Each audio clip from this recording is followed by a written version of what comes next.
नमस्कार साथियों, मैं कैमूर से संजय कुमार। साथियों, आज की प्रमुख खबरें आप देखा जाए, सासाराम की धरती पर नियोजित शिक्षकों ने भरी हुंकार। आज ग्रुप में मीडिया पर सासाराम की धरती रोहतास जिला से शिक्षक हुंकार भरे हैं। उन लोगों ने बैठकें आयोजित की हैं और नियोजित बनी रहने की कसमें खाई हैं कि हम नियोजित ही रहेंगे, सुखी रहेंगे। तो ऐसे ही हर जिले में रविवार के दिन चलता रहेगा। हम नियोजित एकजुट हैं पूरी तरह से, कहीं हमें कोई दिक्कत नहीं है और अपने साथियों को मैं मजबूत लगातार कर रहा हूं। ये मेरा प्रयास है, मेरी कोशिश है। अब देखिए दोस्तों, एक महत्वपूर्ण बिंदु है। मैंने कल भी इस पे चर्चा किया था, लेकिन इस पे मैं थोड़ा सा विस्तृत चर्चा कर देना चाहता हूं। फेल शिक्षकों को ही छठा मौका क्यों? आप विज्ञापन में देखें, दिया हुआ है जो फेल हो गए हैं उनके लिए विशेष रूप से छठे परीक्षा का आयोजन होगा और किसी के लिए नहीं। क्यों? इसके पीछे क्या कर रहा है? तो भैया 10,000 लगभग प्रथम चरण और 20,000 द्वितीय चरण में नियोजित शिक्षक फेल हुए थे। उनमें 5,000 मान लीजिए फिर पास होके निकल गए हैं अगर, तब भी अभी 25,000 लोग बचे हैं फेल। आप सोचिए, और ये 25,000 लोगों पर जब 8वां वेतन आयोग, प्रमोशन, ये सारे लाभ जब इनको दिए जाएंगे तो लगभग 30,000 रुपया सरकार को एक्स्ट्रा एक शिक्षक को पर मंथ देना होगा। एक शिक्षक को लगभग पर मंथ 30,000 रुपया बढ़ाना होगा। और ये 30,000 जब आप महीने से 25,000 लोगों को कन्वर्ट कीजिएगा तो लगभग 75 करोड़ रुपया आ रहा है एक महीने का, और 12 महीने का देखिएगा तो भैया 9 अरब रुपया हो जाएगा। इतनी राशि अगर ये लोग विशिष्ट बन जाएंगे तो बच जाएगी। समझ रहे हैं मेरी बातों को? तो चूंकि अब सरकार जान गई है कि जो नहीं गए हैं वो तो जाएंगे नहीं, एक डर इनमें बना हुआ है कि हम तो फेल हो गए हैं, सरकार कहीं हटा देगी। जैसा कि न्यूज आ रहा है, लोग फोन कर रहे हैं, भैया कोई सरकार आपको हटा नहीं सकती है। कहीं नियमावली में लिखा है कि फेल होने पर हटा दिया जाएगा? नहीं। फेल होने पर आपका डिमोशन हो जाएगा? नहीं। भैया आप जान लीजिए, सक्षमता में अगर आप फेल कर गए हैं तो भी आपका प्रमोशन होगा। नियोजित में रहेंगे तो आपका प्रमोशन होना है। जो लाभ जितना जैसे पा रहे वैसे मिलता रहेगा। इस फेल होने से कोई मतलब नहीं है। जैसा कि आप दक्षता में देखे हैं, उसमें लिखा हुआ है कि अगर आप दक्षता फेल होंगे तो आपका इंक्रीमेंट नहीं मिलेगा, नहीं बढ़ेगा। ठीक है? लेकिन ऐसा ये कुछ नहीं है। ये आप ये समझिए कि सक्षमता परीक्षा आपसे वो परीक्षा ली गई है कि आप राज्यकर्मी के रूप में इस परीक्षा को देकर चले जाएं। ठीक है? कोई परीक्षा आप देते हैं किसी भी कंपटीशन का, तो आप फेल हो जाते हैं तो क्या आप पे कार्रवाई होती है? कहीं संविधान में लिखा हुआ है, कहीं कानून में है ऐसा?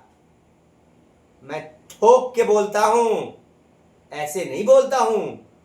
कहीं कानून में नहीं है कि आप फेल हो गए तो आपको दंड भुगतना होगा।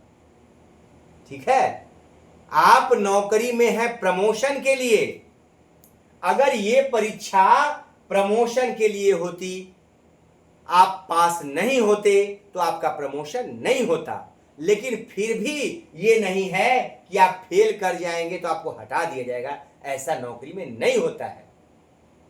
ठीक है, ये आप जान लीजिए। आपका इंक्रीमेंट नहीं बढ़ेगा, प्रमोशन नहीं होगा, फेल होंगे तो ये हो सकता है, लेकिन हटाने वाली बात आप नहीं कीजिए।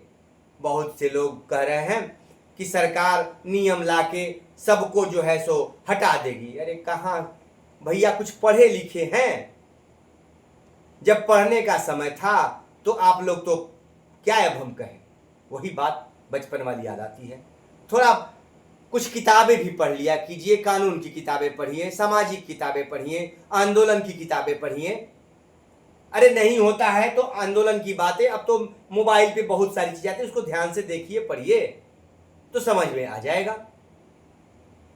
तो आप सरकार देख रही है तो आप एक चीज जान लीजिए कि प्रमोशन विशिष्ट में आप नहीं जाते हैं। कोई नियोजित शिक्षक जो फेल हो गए उनका प्रमोशन होगा, लेकिन पास होकर विशिष्ट बनेंगे तो आपका डिमोशन होगा। 5200 से फिक्स पर आ जाएंगे, ये आप जान लीजिए। उसको आप वेतनमान नहीं कह सकते हैं, एक फिक्स वेतन है। मैं आराम से कहता हूं, गलत नहीं बोलता हूं। जैसा कि एक लेटर वायरल हो रहा है, मुजफ्फरपुर का चपरासी है, उसको भी 5200 का स्केल पे रखा गया है, अनुकंपा दिया गया है और 5200 का स्केल दिया गया है। खोल के देख लीजिए स्केल क्या होता है, वो है राज्यकर्मी का स्केल। तो साथियों, ये लगभग जो 25,000 हमारे फेल साथी बचे हुए हैं, अब उन पर सरकार की निगाह है कि इतने लोगों को भी हम वापस अगर खींच लेते हैं विशिष्ट में तो इतनी राशि 9 अरब रुपया साल का बच जाएगा। ये सरकार की मंशा है और ये लोग डर के मारे आ भी सकते हैं, तो सरकार इन पे दाव लगा रही है। ये आप देख लीजिए बंधुओं, आप इन बातों पर बिल्कुल ध्यान दीजिए और आराम से चैन की नींद हमारे नियोजित भाई सोएं, कहीं दिक्कत नहीं है। आपका ये भाई जग रहा है, आपको गड्ढे में अब गिरने नहीं दूंगा, और अगर आप जानबूझ के गिरते हैं तो मैं कुछ कर नहीं सकता। मैं बातों को रख रहा हूं, आपको मजबूर नहीं कर सकता, क्योंकि आप भी तो एक सामाजिक प्राणी हैं, शिक्षित प्राणी हैं। हमारी बातों को सुनिए जरूर, मैं भी आपकी बातों को सुनता हूं, लेकिन निर्णय मैं खुद लेता हूं। हमारी बातों को सुनिए जरूर, निर्णय तो आपको लेना है। आप नियोजित रहेंगे या विशिष्ट बनेंगे, कोई दबाव नहीं। कुछ जगहों से खबरें मिली कि हमारे भाई कुछ खबर दिए कि 2 विशिष्ट शिक्षक ही लड़ गए आपस में। एक शिक्षक हमारे नियोजित भाइयों को बरगला रहे थे कि अरे दे दो, बहुत फायदा है, नुकसान हो जाएगा आगे चल के। उसी में एक विशिष्ट भाई थे, उन्होंने कहा कि अरे इतने लोगों को तो मूर्ख बनाए, हमको भी मूर्ख बना करके, प्रेशर दे करके हमको तुम कह दिया कि नहीं हम साथ के चलते विशिष्ट बन गए, और लोगों को अब क्यों भेजना चाह रहे हो, क्यों मूर्ख बना रहे हो? तुम गड्ढे में गिर गए, हमको भी गिरा दिए और लोगों को भी गिरा रहे हो। ये अब हो रहा है, समझ गए? तो जो लोग कहते हैं कि शिक्षक जो है किसी के कहने पर नहीं गया है भैया, तो हम समाज में जीते हैं। भरोसा होता है, भारतीय संस्कृति का में एक भरोसा शब्द है, लोग भरोसे में चल देते हैं, ये स्थिति है। तो इसमें कहीं शंका नहीं है। हमारे जो वर्षों से नेतागिरी कर रहे थे जिले में, वो विशिष्ट अगर बन गए हैं तो उनके पीछे कई लोग लग गए कि भैया ये तो जानकार हैं। जैसे हम लोगों के जिले में भी ऐसे कुछ बहुत जानकार लोग थे जो विशिष्ट बन गए, उनके पीछे कई हमारे शिक्षक साथी बन गए कि भैया ये तो इतने जानकार हैं, इतनी संविधान के कानून को जानते हैं। जब ये चले गए तो कुछ ना कुछ कारण है, तो उनके पीछे बिना सोचे समझे लोग चले गए, क्योंकि वो सोचते हैं कि ये समाज के अग्रणी हैं, ये जो भी करेंगे अच्छा करेंगे, सोच समझ के करेंगे। लेकिन वो तो बिना सोचे नेतागिरी के लिए कूद गए उसमें कि अब तो इसमें कोई बचेगा नहीं, तो चलो अब उसमें चलते हैं और मेरी नेतागिरी चलती रहेगी, लोग भरोसा करेंगे, इसमें कौन बचेगा कि हमारी नेतागिरी करे, चंदागिरी ये सब चलता रहेगा। उसके लिए लोग चले गए, कितने लोग तो उसी के लिए चले गए, और उनके पीछे बेचारे निरीह नियोजित शिक्षक जिनको राजनीति से मतलब नहीं है, अपनी नौकरी से मतलब रखते हैं, उतना विचार नहीं करते हैं, वो नेताओं पर छोड़ दिए थे तो वो चले, वो भी चल दिए। आज वो लोग खफा हैं कि आप लोगों ने अच्छा नहीं किया हम लोगों को जो है सो ले जा करके। हम लोग तो आप लोगों में भरोसा, लेकिन हम नहीं जानते थे कि बिना अध्ययन के, बिना जानकारी के आप लोग कूद रहे थे और हम लोग भी साथ में कूद गए। तो ये हो रहा है। नमस्कार साथियों।